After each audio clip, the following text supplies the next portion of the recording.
الحمد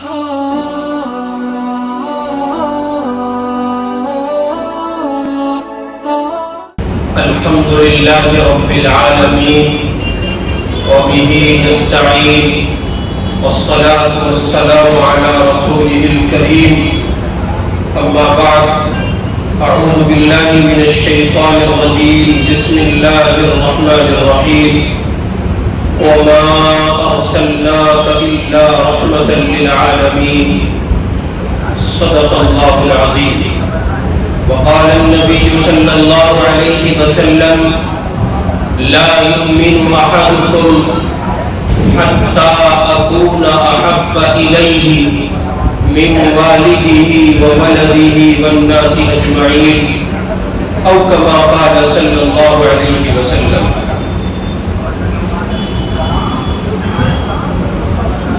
رسول پاک صلی اللہ علیہ وسلم کی ولادت باسعادت جس مبارک مہینے میں ہوئی، ہم اور آپ اسی مبارک مہینے میں سفر کر رہے ہیں۔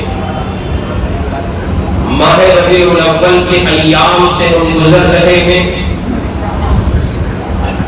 اور وہ مبارک ساعتیں، وہ گھڑیاں، وہ شب و روز جس میں رحمت دو عالم صلی اللہ علیہ وسلم اس دنیا میں تشریف لائے تھے، ان مبارک گھڑیوں میں، ان ساعتوں میں مختلف عناوین اور مختلف زبانوں اور مختلف شخصیات کے واسطے سے حضور پاک علیہ السلام کا ذکر سنتے ہیں۔ اصل میں اللہ کے لاڈلے رسول کا ذکر در حقیقت اللہ کے لاڈلے رسول سے ملاقات ہے۔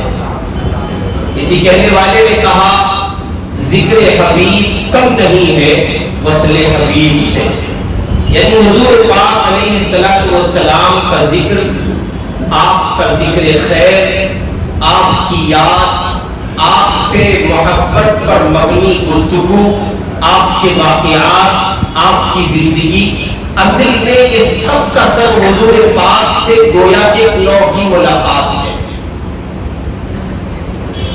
اور ظاہر ہے کہ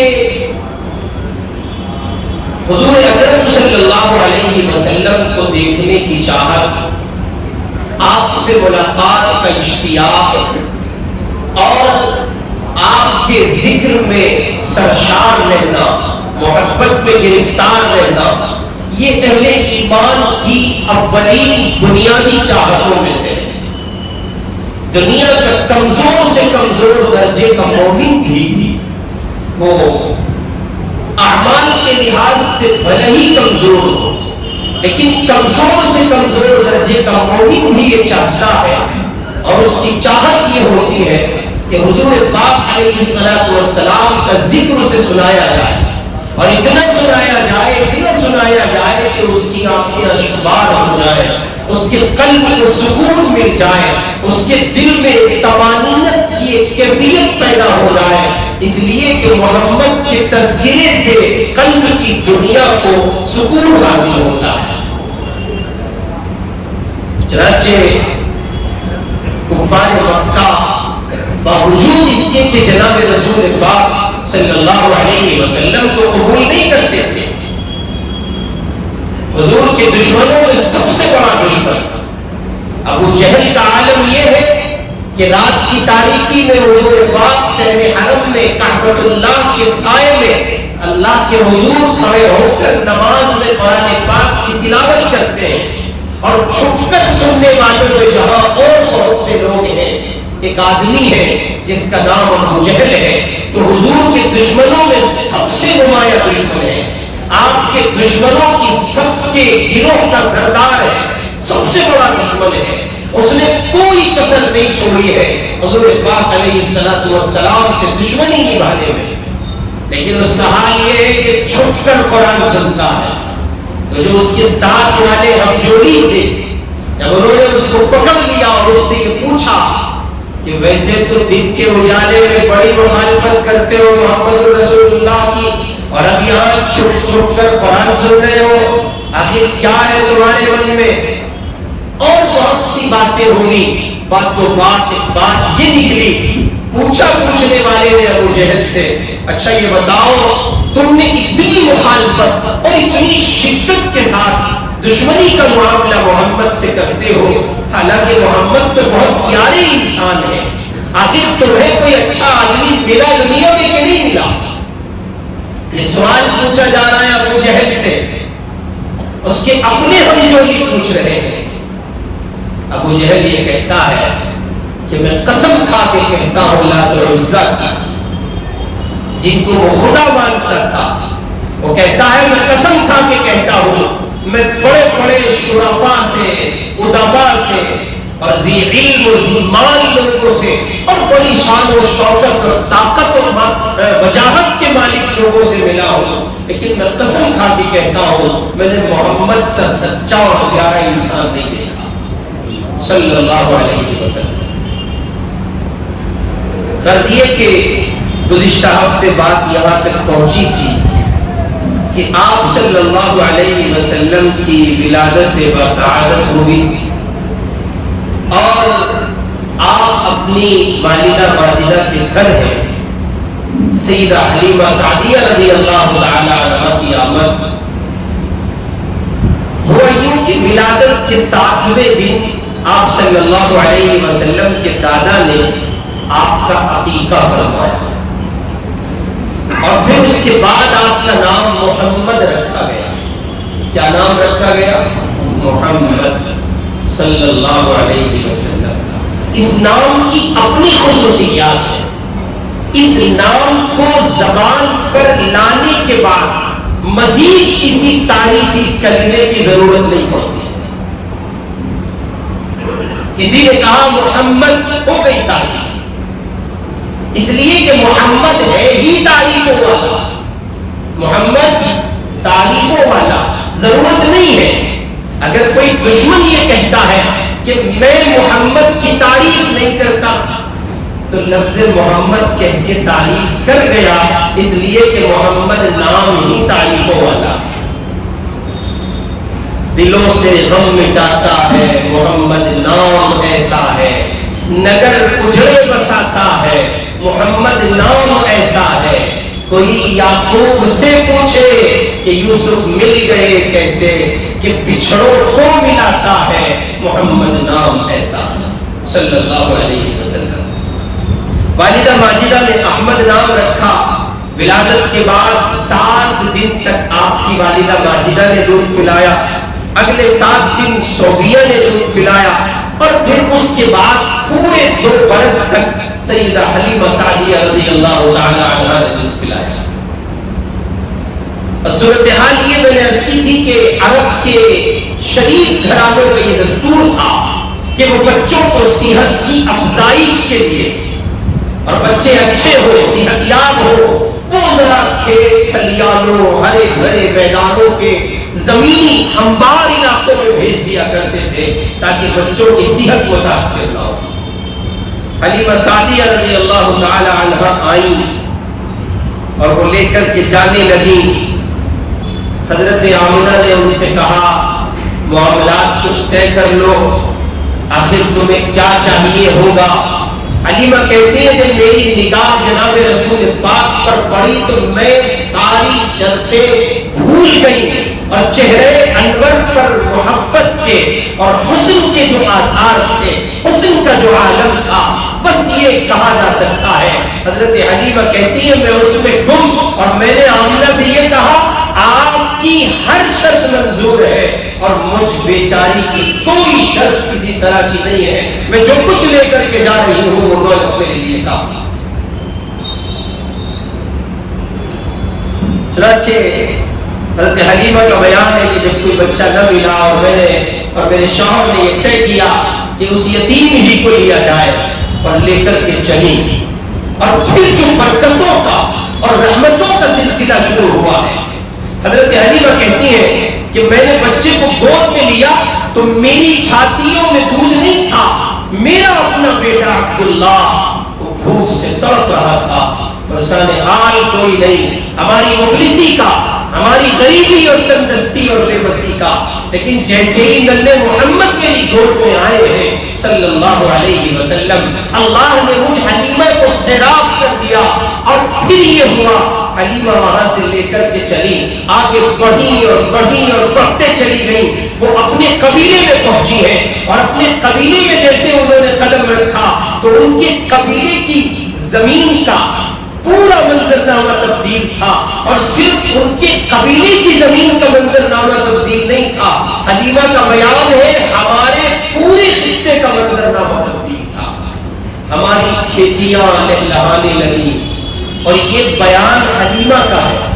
بعض محدثین نے اور بعض مورخین نے یہاں تک لکھا ہے کہ جو کیفیت حلیمہ کے یہاں حضور پاک کے جانے کے بعد ہوئی ہے وہ ولادت سے کچھ قبل پورے صحرائے عرب پر دکھائی دیتی تھی، یعنی وہ سال جس میں جناب رسول اللہ آئے ہیں، جس میں اللہ کا لاڈلا آیا ہے، محمد عربی آئے ہیں، اس پورے سال میں پورے صحرائے عرب کو اللہ تعالیٰ نے خوشیوں سے مالا مال کر دیا تھا، اور تمام کھیتیاں لہلہانے لگی تھیں، اور ایک عجیب خوشی کا سما تھا، فصلیں اس سال مکمل ہوئی ہیں، مویشیوں کو بھوکا نہیں مرنا پڑا ہے، چارہ مکمل ہوا ہے، بارشیں خوب برسی ہیں، اور یہ سب کچھ بیان کر رہا تھا عملی طور پر خدا کا نظام، وَمَا أَرْسَلْنَاكَ إِلَّا رَحْمَةً لِلْعَالَمِينَ۔ اب محمد آ گئے ہیں، اب کوئی محروم نہیں ہوگا، اب بے بسوں کی بے بسی پوری کر دی جائے گی،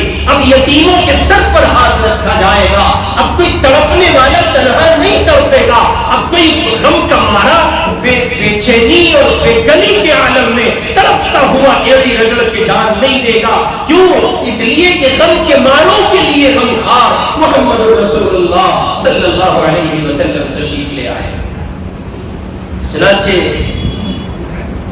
حضرت مولانا محمد عمر صاحب سہارنپوری رحمۃ اللہ علیہ جملہ کہا کرتے تھے، یہ کہا کرتے تھے، لوگوں جیسے محمد یتیم تھے، کوئی لینے کو تیار نہیں تھا، اور حلیمہ کے مقدر یہ سعادت تھی، اور ان کو سمجھ آئی یہ بات کہ بچہ بڑا مقدروں والا ہے، حلیمہ لے کے چلتی بنی اور انہوں نے اجرت سے کام لیا، فرمایا لوگوں آج محمد کا دین یقین ہو گیا ہے، قسم کھا کے عمر والد کوئی کہتا ہے کہ جیسے حلیمہ کو اللہ نے برکتوں سے نوازا تھا، آج جب محمد کا دین یقین ہے، جو محمد کے دین کو اپنائے گا اللہ اسی طرح اس کو برکتوں سے نوازے گا۔ اس کی زندہ مثال ہے افغانستان، کچھ نہیں تھا سوائے دین محمد کے صلی اللہ علیہ وسلم، باقی کچھ نہیں ہے، اتنی بڑی سپر پاور سے بلا وجہ کوئی نہیں ٹکرا سکتا، پیچھے حضور پاک علیہ السلام کا دین ہے،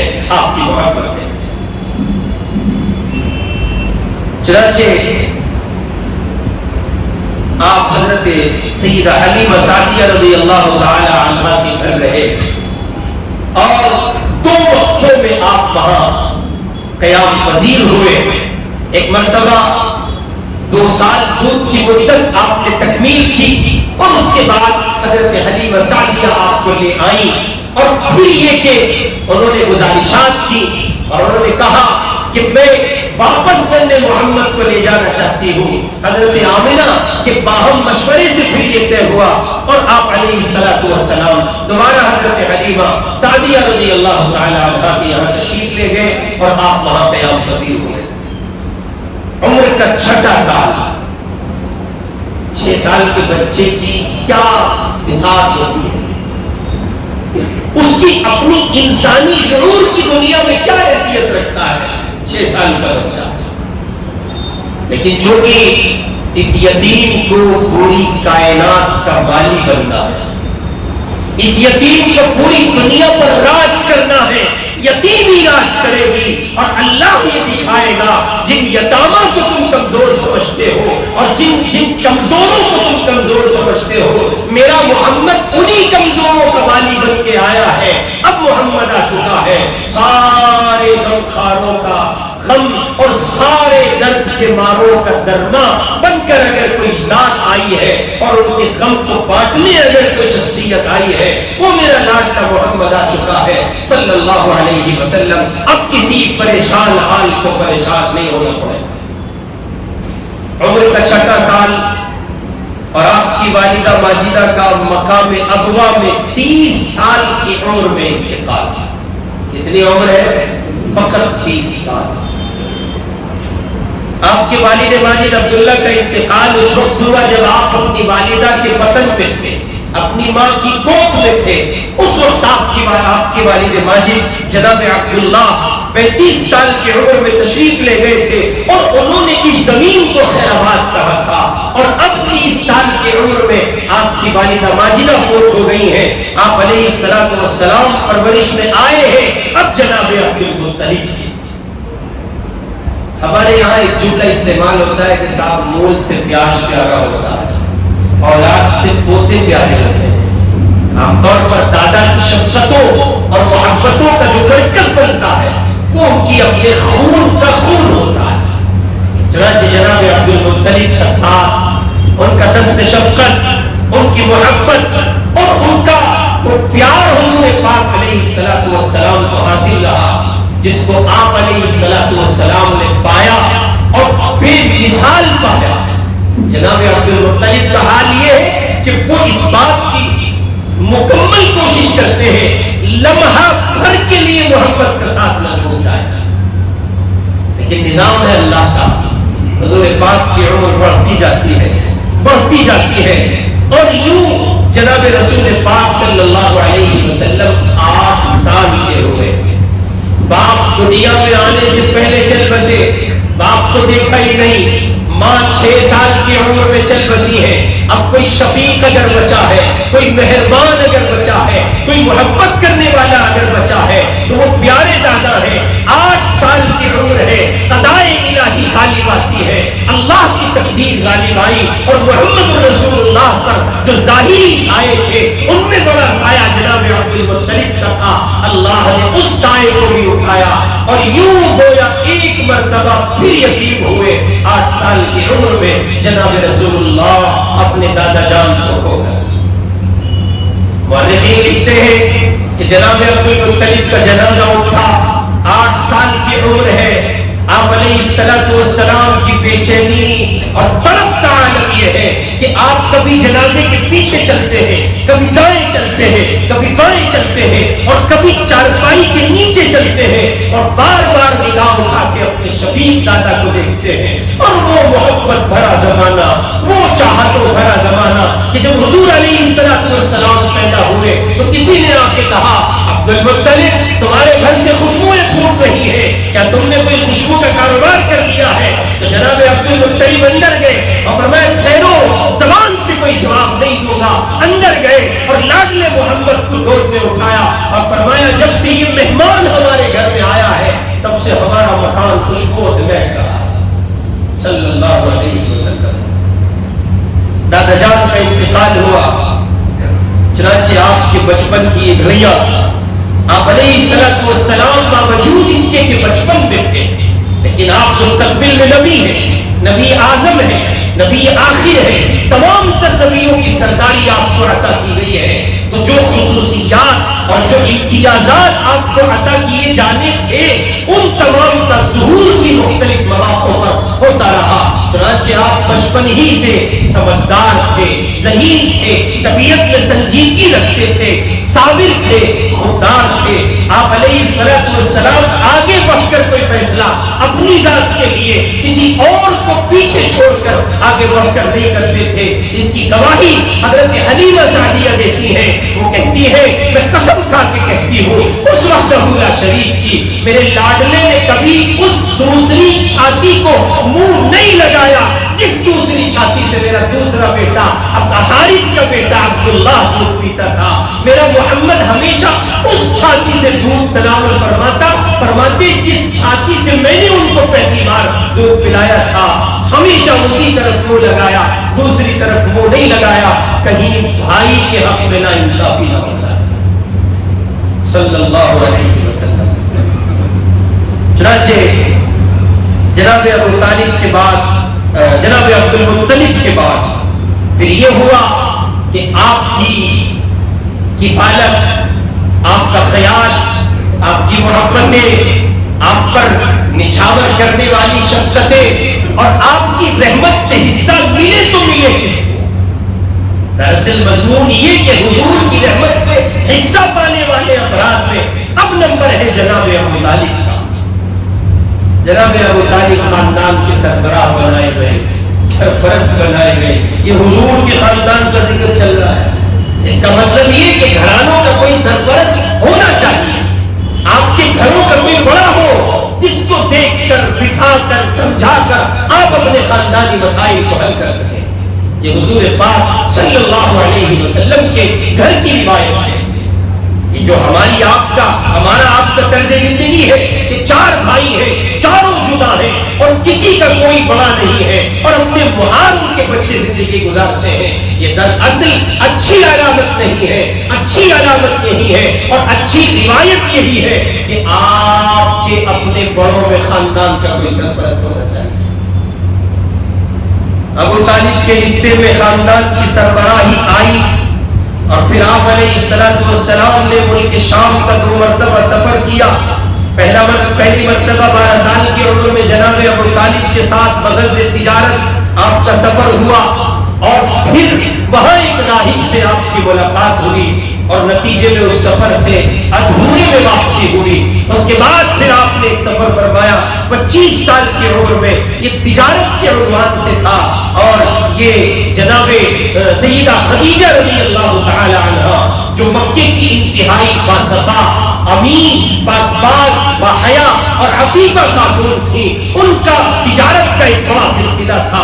انہوں نے اپنے غلام میسرہ کو حضور پاک علیہ السلام کے ساتھ بھیجا اور آپ نے ملک شام کا تجارتی سفر کیا اور واپسی پر اس غلام نے جو کچھ جناب خدیجہ کو، سیدہ خدیجہ رضی اللہ تعالی عنہا کو بتایا وہ کمال۔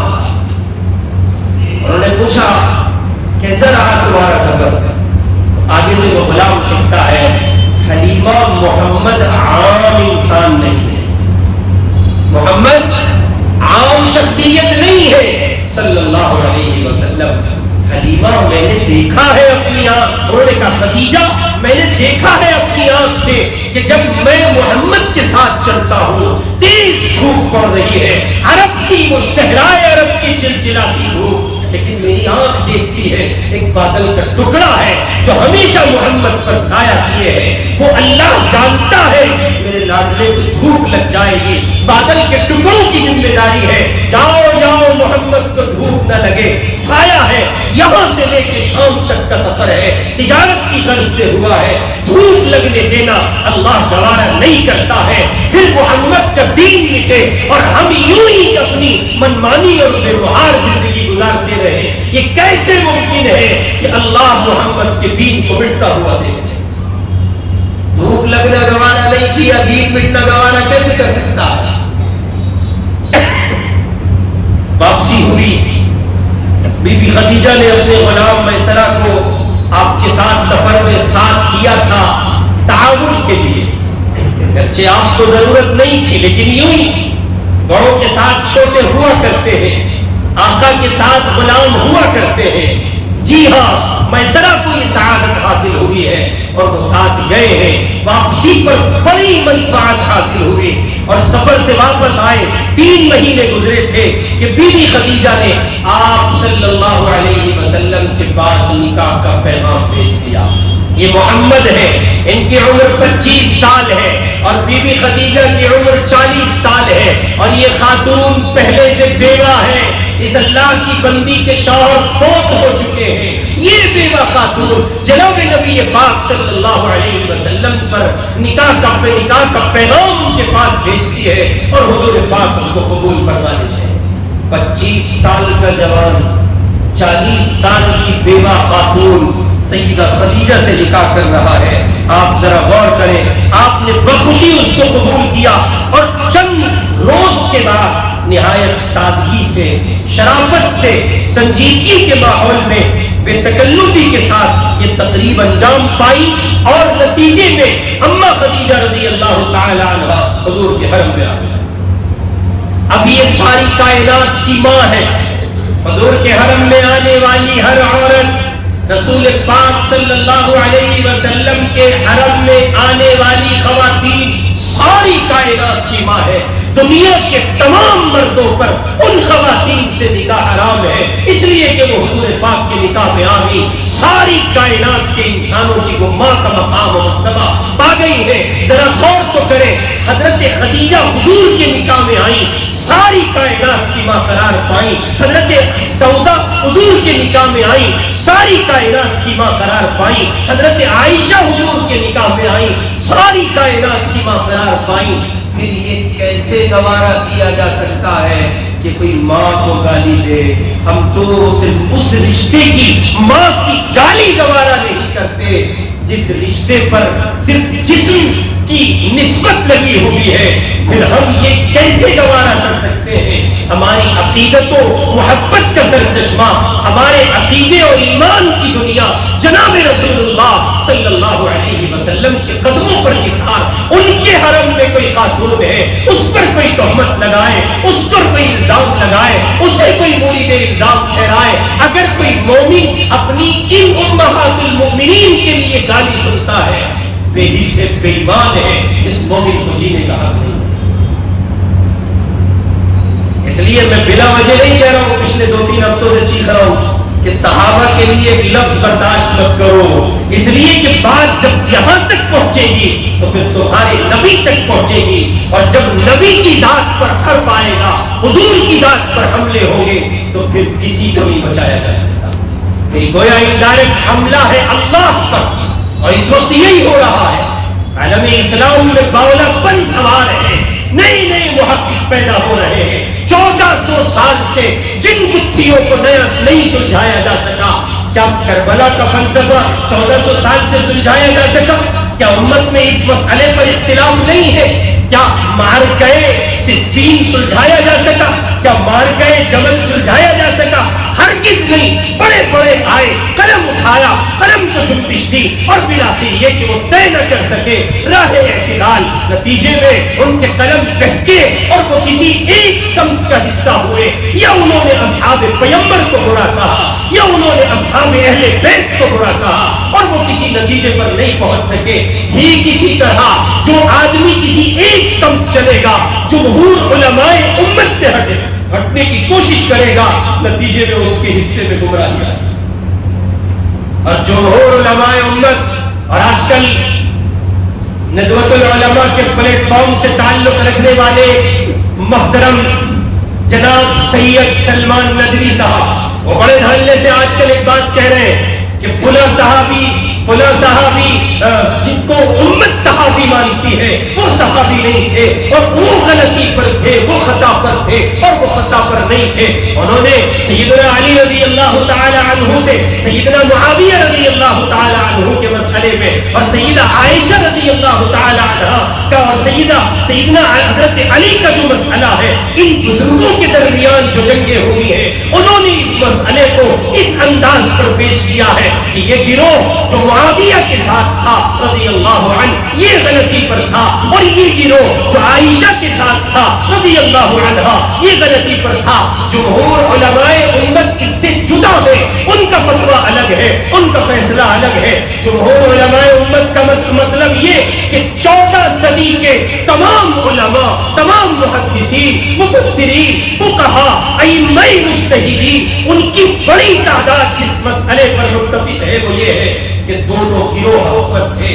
علی بھی حق پر ہے، معاویہ بھی حق پر ہے، عائشہ بھی حق پر ہے، اور جناب من ادھر جناب علی رضی اللہ تعالی عنہ یہ بھی حق پر ہے.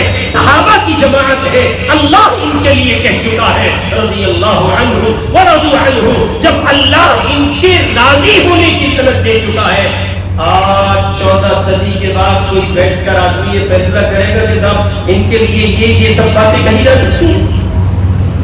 اس لیے عرض کر رہا ہوں، اگر آپ صحابہ پر سن چکے ہیں یا سن لیں گے یا آپ سننا گوارا کرتے ہیں، تو نتیجے میں آپ حضور اکرم صلی اللہ علیہ وسلم کی ذات پر سن رہے ہیں. چنانچہ سیدہ خدیجہ سے نکاح کے بعد 15 سال کے طویل زمانہ گزرا.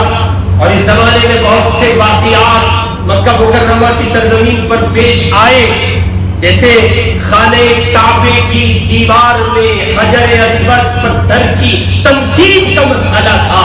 وہاں جتنے قبیلے آباد تھے، ہر ایک اپنی برتری اور اپنی وجاہت اور خاندانی پس منظر کی بنیاد پر یہ چاہتا تھا کہ اس پتھر کو ہمارا خاندان نصب کرے، ہمارے گھر کے لوگوں کا اس میں ہاتھ لگ جائے۔ باوجود اس کے کہ وہ کافر تھے، باوجود اس کے کہ وہ مشرک تھے، لیکن حرم محترم کی تعظیم ان کے دلوں پر راج کرتی تھی، ان کے سر چڑھ کر بولتی تھی۔ ان کے یہاں حرم محترم کی تعظیم کے لیے اپنا سب کچھ وار دینا آسان ہوتا تھا۔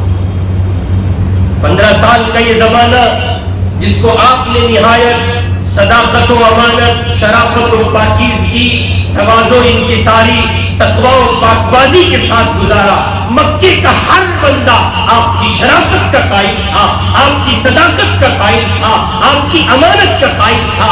جدھر سے آپ گزرتے تھے، نوجوان کھڑے ہیں تو سمٹ جاتے تھے، بوڑھے احترام میں کھڑے ہوتے تھے اور دور سے دیکھ کر اشارے کرتے تھے، دیکھو چاند آ رہا ہے، دیکھو محمد آ رہے ہیں، عبد المطلب کا دلارا آ رہا ہے، عبداللہ کی نشانی آ رہی ہے، قریش کا چشم و چراغ آ رہا ہے، بنو ہاشم کا شہزادہ آ رہا۔ یوں مختلف الفاظ سے، مختلف تعبیر کے ساتھ آپ کو یاد کیا جاتا، اور جب آپ ان کے برابر سے گزرتے تو آپ کے احترام میں چھوٹے بڑے سب کھڑے ہو جاتے۔ لیکن آپ کی عادت طیبہ یہ تھی کہ آپ جس کے قریب سے گزرتے سلام میں پہل کرتے، حال چال دریافت کرنے میں پہل کرتے، چنانچہ پرائے بھی اپنے ہو جاتے، اور نتیجہ یہ نکلتا کہ جو محمد کو دیکھتا وہ محمد کا ہو جاتا صلی اللہ علیہ وسلم۔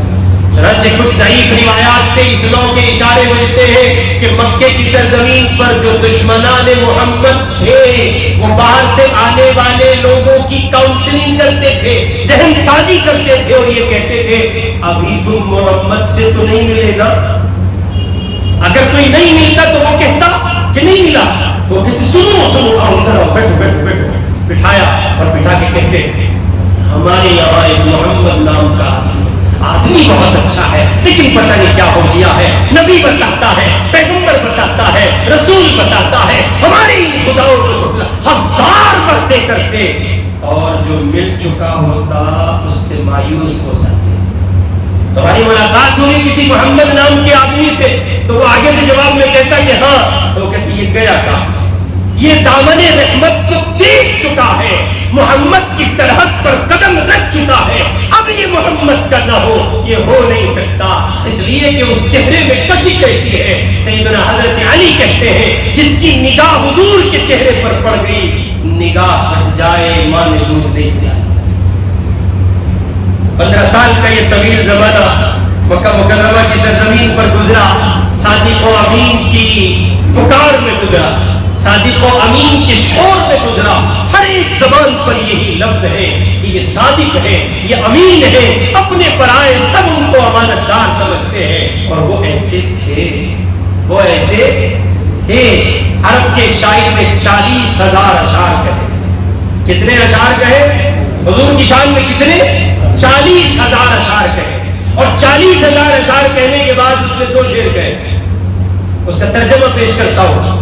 اس نے کہا تھکی ہے فکر رساں اور مدح باقی، تھکی ہے فکر رساں اور مدح باقی ہے، قلم ہے آب لبا، ٹوٹ گیا چلتا نہیں بھائی قلم، قلم ہے آب لبا اور مدح باقی ہے، تمام برق تمام ہوا اور مدح باقی ہے، تمام عمر لکھا اور مدح باقی ہے صلی اللہ علیہ وسلم۔ یوں آپ کی زندگی کے دن بدن بڑھتے ہوئے ایام، شب و روز، ماہ و سال، بلاخر 40 سال کی عمر کا وہ مبارک، وہ مقدس زمانہ اور وہ مبارک گھڑی جن گھڑیوں میں انبیاء کو عموماً نبوت ملتی رہی ہے۔ حضور پاک علیہ السلام کو تاج نبوت سے سرفراز کیا گیا۔ آپ ہمارے ہجرہ میں معتکف تھے، اللہ کا مقرب فرشتہ جبریل امین آیا اور آپ نے دیکھا غار ہرا میں نور ہی نور ہے۔ اس نے آ کے کہا اقرأ بسم ربک الذی خلق، پیارے محمد پڑھیے، اپنے رب کے نام سے. آپ نے فرمایا میں پڑھا ہوا نہیں ہوں. اس نے پھر کہا اقرأ بسم ربک الذی خلق خلق الانسان من علق اقرأ وربک الاکرم الذی علم بالقلم. اور یوں قرآن کی ابتدا ہو گئی. وہ نظام آ گیا جس نظام کے تحت اب ساری کائنات کو چلنا ہے. آدم سے لے کے عیسیٰ تک سارے نبیوں کی شریعت منسوخ ہو چکی ہے. سب کا نظام کالعدم قرار پایا گیا ہے. اب میرا محمد آ گیا. اب سکہ رواں ہے کل جہاں میں محمد الرسول اللہ صلی اللہ علیہ وسلم کا. اور پھر آپ نے نبوت کا اعلان فرمایا.